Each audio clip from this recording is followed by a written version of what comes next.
Looks like I still don't have any friends. Did it have anything to do with the last video I posted? Nobody seems to like Motorsport Manager. I'm pretty addicted to it. I think it's better than Mad Skills. Oh, hey! It's you guys. It's the viewers.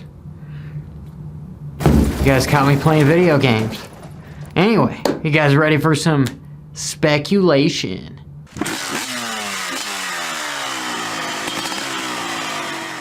So welcome back, subscribers. It's Johnny Hopper. The word on the street. Can I even say that? It's so 70s, 80s maybe? Shit, I was born in 90s, so maybe 2020, the word on the internet is JGR is ditching Suzuki. I don't blame him. I think it is the right move. Want to know what you guys think. For you Suzuki lovers out there, it's a dirt bike. I feel like that's all it pretty much has in common, is that it has two wheels and a motor. But it's not the dirt bike's fault. It's Suzuki's fault. I guess that's kind of an oxymoron. But they haven't put any money in R&D, and God, it seems like the better part of a decade. And I'm sure this whole COVID thing's not going to help. But that's beside the point. This video is on speculation on where JGR is going. And I believe, or I have reason to believe, they're going to go with gas. Oh my God, yes! Because it's going to give them this huge PR with, hey, we're going to gas.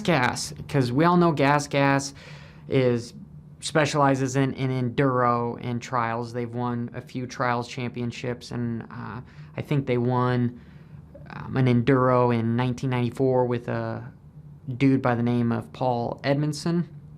So they've kind of for a while have been leaning towards motocross, but this funny thing happened in 2019. This bigwig, KTM, came over, decided to buy him out. They bought out Husky back in 2013, and we see where that has taken them. It's pretty much now nicknamed the White KTM. Well, I'm pretty sure now we just have a red KTM, because if you look at Koldenoff's 2021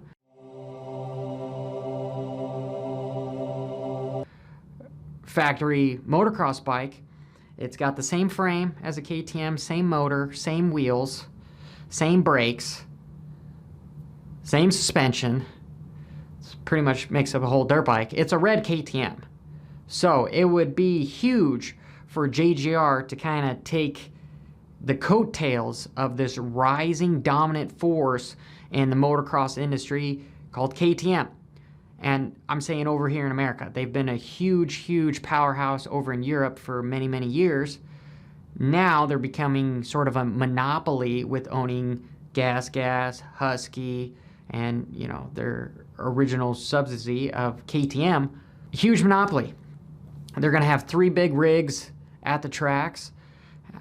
They're probably going to be able to intertwine with parts, but now they have this other factory that they could probably specialize in certain parts, where they sort of used Husky as a R&D.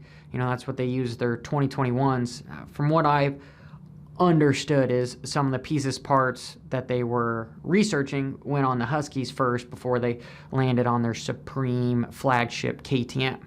So I personally think that JGR is going with gas, and I want to know what you guys think, because again, this is all speculation. No shit. I also wanted to cover just briefly, hypothetically, let's say that Johnny Hopper is right. JGR goes to gas. Who is going to be their main rider? Well, we've had 3 250 guys that are out of, or basically pointed out of, the 250 class. We've got Sexton, McElrath, and Ferrandis.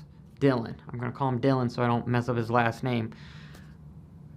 And we all know that Sexton is pretty much on factory Honda with Roxon, so that's where he's going to stay.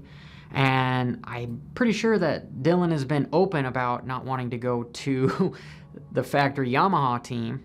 So if you look at who the front runner is, the head honcho at Yamaha seems to be the 250 class. The 450 class doesn't seem to be awe-inspiring. I know they're trying to change that, and I know they would be more than happy to either get rid of Plessinger or replace Barsha with Dillon. For that matter, I think even McElrath.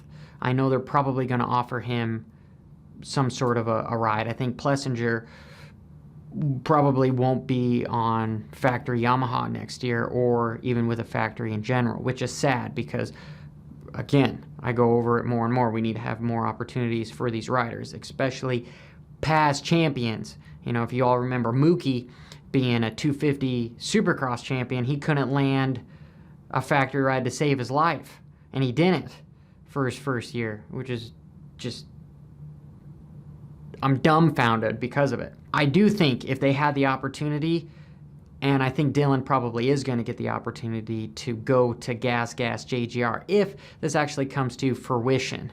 And I want to know what your thoughts are below, if any of the speculation seems like it might actually happen, and if you agree with me, or if you disagree with me, I'm completely fine with that. I mean, if you guys have speculations of your own, let me know about it, because I have actually a good time in the comments sometimes. I don't know why.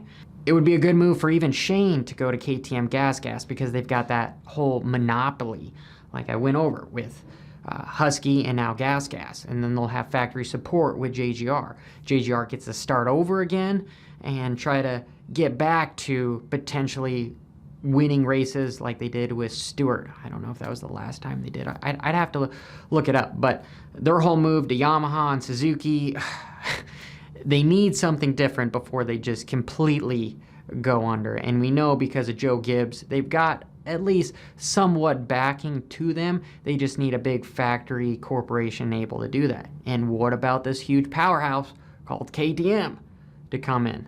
Strong Austrian brand. I love my white KTM, and I think I would love a red KTM too. And it also sort of justifies, or at least it makes sense as to potentially what might have happened between Bobby Hewitt and Husky. I'm pretty sure that they tried to get him out the door. The rumor is that they paid him to take over Husky so that they could just have this huge corporation. So they have full ownership of Rockstar Husky now as well. Now with this gas, they pretty much seems to be taking over motocross and supercross.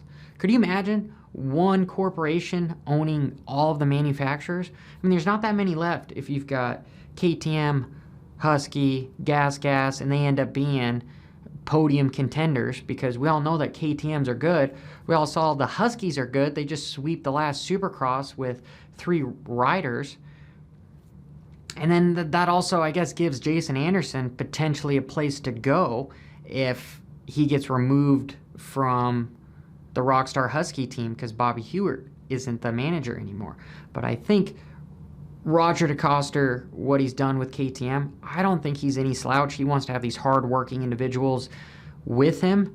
I've actually only walked past Roger a few times because I was too nervous to actually talk to him. He was sort of like the Jeff Ward, where those guys could just almost kill you just looking at you. Anyway, they're just very stern individuals that I don't think have a huge amount of personality. That, what am I even trying to say? They just don't seem very approachable. They just seem all business and no fun. And Roger DeCoster has been able to turn KTM around. Yeah, he had help with Ryan Dungey, but I'm pretty sure that he's the guy that gets to carry the majority of that weight. And is he going to help Husky now?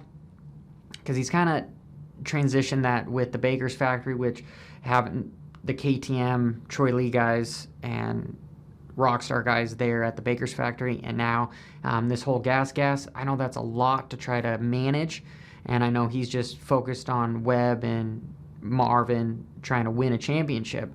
But if he sort of transitions out to being this director of motorsports here in America for those 3 teams, because he is getting up there, he's getting older, I wouldn't be surprised to see that as well. But anyway, let me know, as always, what you guys think is happening in the comments down below. And until next time, This is Johnny Hopper. Barrel.